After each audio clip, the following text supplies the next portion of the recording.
மகிமையின் நம்பிக்கையே மாறிடாத என் ஏசையா, உம்மையல்லோ பற்றி கொண்டேன், உலகத்தில் வெற்றி கொண்டேன். தூதித்து தூதித்து மகிழ்ந்து புகழ்ந்து தூயவ உம்மை நான் பாடுவேன். தூதித்து தூதித்து மகிழ்ந்து புகழ்ந்து தூயவர் உம்மை நான் பாடுவேன்.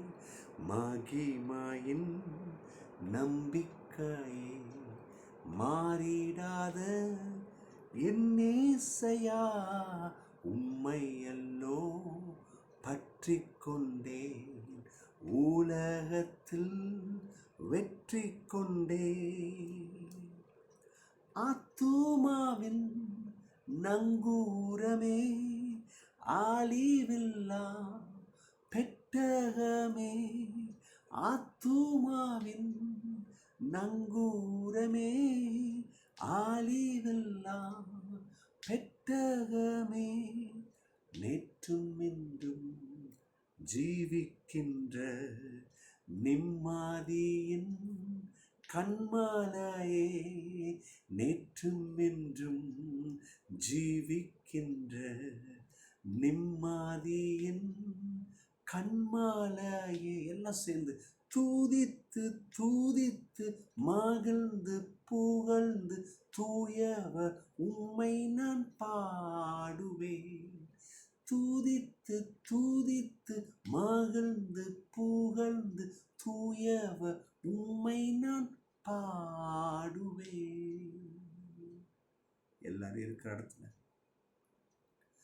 அவரை துதித்து மகிழ்ந்து அந்த தூயவரை பாடி துதிப்போம். நம்முடைய ஆத்துமாவின் நங்கூரம் இயேசு. உங்க ஆத்துமா அந்த காலை வேளையில அலைப்பாய்ந்து கொண்டிருக்கலாம். அலைகள் வந்து மோதி தாக்குவதைப் போல பிரச்சனைகள், பயங்கள், கலக்கங்கள், தடுமாற்றங்கள் இந்த காலை வேளையில உங்களை தாக்கி கொண்டிருக்கிறதா?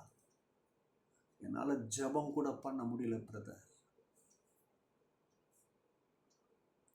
என் வாழ்க்கையில நன்மைகள் துளிர் விடுமா? யாக்கோபு அப்படி சுவர் மேலே படர்ந்து விரிந்து அந்த கொடியானது பரவி சென்றதோ, அதே போல நாங்கள் பழுகி பெருகுவோமா? நன்மை வாய்க்குமா? எனக்கு ஜீவன் உண்டாகுமா? என் சந்ததிகள் வாழுமா?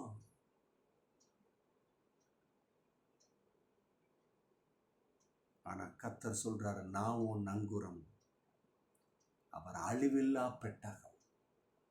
ஆமென். அவர் நேற்றும் இன்றும் என்றென்றும் ஜீவிக்கிறவர். நம்முடைய கண்மலை. கண்மலை எப்படிப்பட்ட கண்மலை? நிம்மதியின் கண்மலை. அந்த கண்மலையை வந்து பிடித்துக் கொள்வோம் என்று சொன்னால், அந்த கண்மலை அண்டை வருவோம் என்று சொன்னால் நிம்மதி இருக்கும். போராட்டம் இருக்காது, பயம் இருக்காது, கலக்கம் இருக்காது, நிம்மதி. எத்தனை பேருக்கு வாழ்க்கையில அலைச்சல், வாழ்க்கை அலமோதுது, ஒரு பீஸ் ஆஃப் மைண்ட் இல்லை. ஆனால் கண்மலையாக இயேசு கிறிஸ்துக்கிட்ட வருவீங்கன்னா அங்கே நிம்மதி உண்டு, அங்கே வாழ்வு இருக்கு. இன்னைக்கு இந்த காலை வேளையில எல்லாரும் இருதயத்தை உயர்த்தி, இயேசுவே எங்கள் நிம்மதியின் கண்மலையே எங்களுக்கு வேணும்பா. அந்த கண்மலையில வந்து நாங்கள் தங்குறோம். அந்த கண்மலை எங்களுடைய உறவிடம், எங்களுடைய பாதுகாப்பு. கண்டிப்பாக கர்த்தர் பாதுகாப்பார். வழி இல்லாத இடத்துல வழி உண்டு பண்ணுவார். கோணலான பாதைகளை சரி செய்வார். தெய்வமே, இன்றைக்கு நீர் அப்படி செய்ய போவதற்கு நன்றி. உமது வார்த்தையில எங்களை பலப்படுத்தும். ஆமென், ஆமென். தேவ மக்களே, இந்த காலவேளையில் உங்களை சந்திப்பதில் எனக்கு மிகுந்த சந்தோஷம். கர்த்தருடைய பிள்ளைகளை, கர்த்தருடைய பிள்ளையாகிய நான் உங்களை சந்திப்பதில் மிகுந்த சந்தோஷம். இன்றைக்கும் கர்த்தருடைய வார்த்தை நமக்கு சாதகமாகவே, நம்மளை குறித்து அவ்வளவு கரிசனை உள்ளவராக இந்த வாக்கு தத்தத்தை நமக்கு கொடுக்கிறார். இன்றைக்கு இந்த செய்தியின் தலைப்பு, இந்த காலை வேளையிலே, God's faithfulness in time of trouble. Amen. கர்த்தர் உண்மை உள்ளவராக இருக்கிறாராம். எப்போ? நம்முடைய பிரச்சனைகளின் மத்தியிலே, நம்முடைய அலைமோதும் வாழ்க்கையிலே கர்த்தர் உண்மை உள்ளவராக இருக்கிறார். எத்தனை பேருக்கு நான் சொல்றது விளங்குது? கர்த்தர் உண்மை உள்ளவர். பிரச்சனை தலைவிரிச்சு ஆடலாம், ஆனால் அவர் உண்மை உள்ளவர். அப்படி என்றால் என்ன அர்த்தம்? பிரச்சனைகள் உங்களை மேற்கொள்ளாது, அவருடைய இரக்கம், அவருடைய தயவு மேற்கொள்ளும். ஆமென், ஹல்லேலூயா. 3 காரியத்தை நம்ம பார்த்துட்டு முடிக்க போறோம். அதுக்கு ஆதாரமாக ஒரு வசனம், எரேமியா தீர்க்கதரிசன புஸ்தகம் 15ஆம் அத்தியாயம் 11ஆம் வசனம்.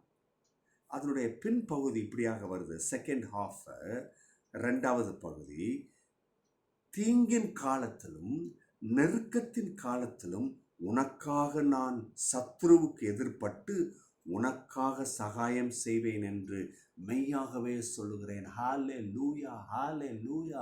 நன்றி, நன்றி அப்பா. தெய்வத்தினுடைய எண்ணத்தை பார்த்தீங்களா?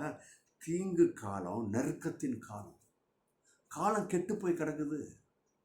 இந்த காலத்தை கர்த்தர் மாற்றலை, இந்த நெருக்கத்தை அவர் மாற்றணும்னு நினைக்கல. மாற்றிருக்கலாம், ஆனால் திரும்பியும் மனுஷன் நெருக்கத்தை வர வச்சிருவான், திரும்பியும் தீங்க வர வைப்பான். ஆனால் அதை காட்டிலும் மனுஷனுக்கு கர்த்தர் வேண்டிய எல்லா நன்மைகளையும், தைரியத்தையும், விசுவாசத்தையும், விசுவாசம் எனும் கேடயத்தையும் கொடுக்குறாரு. கொடுக்கும் பொழுது இந்த காலத்தை நாம் மேற்கொள்ள முடியும். அப்போ வேதவசனம் சொல்லுது, தீங்கு காலம். நிறைய பேர் சொல்கிறாங்க, ஆமாம் பிரதர், நான் இருக்கிறது தீங்கு காலம், நெருக்கத்தின் காலம். நெருக்குதே, பண நெருக்கடி, சோர்வு, பலவீனம்.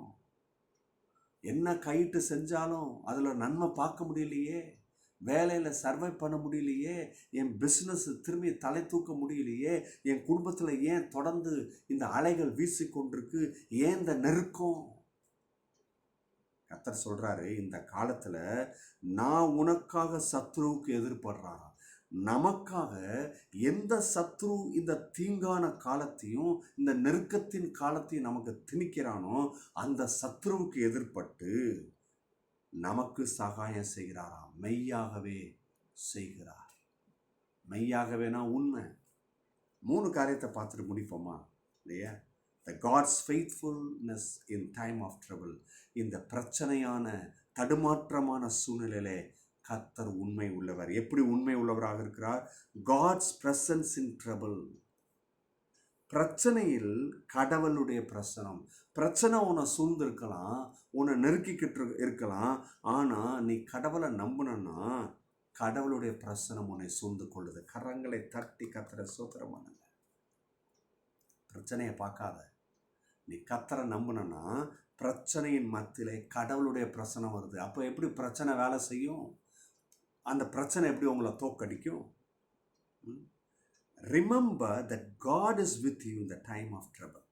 சங்கீதம் 23:4 பார்த்தீங்கன்னா, நீங்கள் நினச்சி பார்க்க வேண்டிய ஒரு காரியம், பிரச்சனையின் மத்தியிலே கர்த்தர் நம்மோடு கூட இருக்கிறார். இந்த 23:4 என்ன சொல்லுது சங்கீதம்? நான் மரண இருளின் பள்ளத்தாக்கில் நடந்தாலும் பொல்லாப்புக்கு பயப்படேன், தேவரீர் என்னோடு கூட இருக்கிறீர். அதுதான் சங்கீதக்காரனுடைய நிலைப்பாடு. மரண இருளே வந்தாலும் சரி, நீங்கள் பயப்பட வேண்டிய அவசியம் இல்லை. ஏன்னா தேவரீர் நம்மோடு கூட இருக்கிறார். ஹல்லேலூயா. அவருடைய பிரசனை இருக்கிறதுனால நம்ம அந்த மதிலை தாண்டுவோம், அந்த சேனைக்குள்ளே பாய்ந்து செல்வோம். இந்த காலவெளியில் கர்த்தர் உங்களுக்கு அப்படி செய்வார். எத்தனை பேர் நம்புறீங்க? இருக்கிற இடத்துல கரங்களை உயர்த்தி, இயேசுவே நம்புகிறேன். ஆமென். 2வது, இந்த காரியத்தை நம்ம கற்றுக்கொள்ள வேண்டிய 2வது காரியம், துன்பத்தில் விசுவாசம். God's faithfulness in the time of trouble. கர்த்தர் பிரச்சனையின் மத்தியிலே நமக்கு உண்மை உள்ளவராக எப்படி இருக்கிறாராம்? துன்பத்தில் விசுவாசம். துன்பம் இருந்தாலும் நீ கர்த்தரை விசுவாசிக்கிறியா? இருந்தா அவருடைய வழி நடத்துதலை பார்க்க முடியும். துன்பம் சூழ்ந்திருக்கு, ஏன் உன் விசுவாசத்தை நீ விடுற? துன்பம் தானே சூழ்ந்திருக்கு. அப்ப துன்பம் உன்னை மேற்கொள்ளுன்னு நம்புறியா நீனு? இல்லை, துன்பம் மேற்கொள்ளாது. நீ கர்த்தரை நம்பு, கர்த்தரை விசுவாசி. இந்த துன்பங்கள் சிதறடிக்கப்படும். துன்பங்கள் உன்னை தொடுவதற்கு அருகதை இல்லை. துன்பங்கள் உன்னை மேற்கொள்ள முடியாது. கர்த்தர் நம் பச்சை இருக்கும் பொழுது எப்படி துன்பங்கள் மேற்கொள்ளும்? இன்னைக்கு அநேகர் துன்பத்தை பார்த்து பயந்து கலங்கி, ஐயோ இந்த வியாதியை நான் கொண்டு போட்டுருமோ, ஐயோ இனிமேல் எனக்கு வேலை கிடைக்காது, இனிமேல் எனக்கு இந்த குழந்தை பிரச்சனை குழந்தை செல்வம் உண்டாகாது என்று எல்லாம் தீர்மானிச்சுட்டு புலம்பிக்கிட்டு இருக்கிறீங்க. இல்லை மக்களே, கர்த்தர் வழி செய்வார். நீ துன்பத்தில் விசுவாசி. ஏன்னா துன்பம் உன்னை மேற்கொள்ள முடியாது.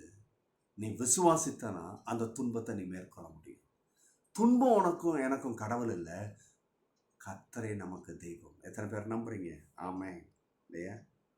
Trust God faithfulness even when faced with challenges. கர்த்தரை நம்புங்க, அவர் உண்மை உள்ளவர். ஒருவேளை நீ சேலஞ்சஸ் ஃபேஸ் பண்ணலாம், பெரிய ஒரு சேலஞ்சஸ் இருக்கலாம், பெரிய உனக்கு ஒரு போராட்டம் இருக்குது, பெரிய ஒரு காரியத்தை நீ கடந்து சென்று வரணும், பெரிய ஒரு காரியத்தை நீ மேற்கொள்ளணும். ஆனால் நீ நம்பு, கர்த்தர் உண்மை உள்ளவர் என்பதை நீ நம்பும் பொழுது உன்னுடைய வாழ்க்கையில ஜெயத்தை நீ பார்க்க முடியும். அதுதான் நம்ம இங்கே பார்த்தோம். எரேமியா தீர்க்கதரிசன புஸ்தகம் 15:11 என்ன சொல்லுது? உனக்கு சகாயம் செய்வேன் என்று மெய்யாகவே சொல்லுகிறேன். ஆமென். கர்த்தர் நமக்கு சகாயம் செய்வார். எத்தனை பேர் நம்புறீங்க? அந்த சகாயம் எதை தூக்கி வீசும்? தீமையும் நெருக்கத்தையும் தூக்கி வீசிடும். உங்களை நெருங்க விடாது. ஹல்லேலூயா. கடைசியாக இறுதியாக God has a good purpose. நம்முடைய கர்த்தர் நமக்கு நல்ல திட்டத்தை வைத்திருக்கிறார். எத்தனை பேர் நம்புறீங்க? நல்ல திட்டம் வச்சிருக்கிறாரு. எரேமியா 29:11 பார்த்தீங்கன்னா, அவைகள் தீமைக்கல்ல சமாதானத்துக்கு ஏதுவான நினைவுகளே. தீமையான காரியத்தை வச்சு நம்மளை சரிப்படுத்தவும், தீமையான காரியத்தை வச்சு நமக்கு புத்தியை கொடுத்து நன்மை செய்யவும் கர்த்தர் கையாளுறது இல்லை. தீமைக்கல்ல, அவருடைய திட்டம் தீமைக்கே அல்ல, அவருடைய திட்டம் நன்மை. எத்தனை பேருக்கு நான் சொல்றது விளங்குது? அது சமாதானத்துக்கு ஏதுவானது. இல்லையா? கர்த்தரை நம்புனீங்கன்னா உங்கள் குடும்பம் சமாதானமாய் கட்டப்படும். கர்த்தரை நம்புனீங்கன்னா உன்னுடைய தொழிலில், பிஸ்னஸில் சமாதானமாக இருப்பாய், பழுகுவாய், பெருகுவாய். பழுகி பெருகிறதுல அங்கே சமாதானம் இருந்தால் தான் நீ கடவுள் கொடுக்குற ஆசீர்வாதத்தை அனுபவிக்க முடியும். சமாதானம் இல்லைன்னா அனுபவிக்க முடியாது. எத்தனை பேருக்கு நான் சொல்கிறது? சமாதானத்துக்கு ஏதுவான நினைவுகளே, தீமைக்கல்ல. கர்த்தர் நல்ல திட்டத்தை வச்சிருக்கிறார். அதுதான் அந்த வசனம். தேவ மக்களே, இன்றைக்கு நான் உங்களை மனதார வாழ்த்துகிறேன். கர்த்தரை நம்புங்க, கர்த்தரை சார்ந்துருங்க. God's faithfulness in times of trouble. பிரச்சனை உன் வாழ்க்கையில் இருக்கலாம், ஆனால் கர்த்தர் உண்மை உள்ளவர். அதை நம்புங்க, அதை விசுவாசிங்க. உங்கள் வாழ்க்கை ஆசீர்வாதமாக கர்த்தர் மாற்றுவார். தேவன் தாமே இந்த வார்த்தைகளை ஆசீர்வதிப்பார். God bless you. Bye bye.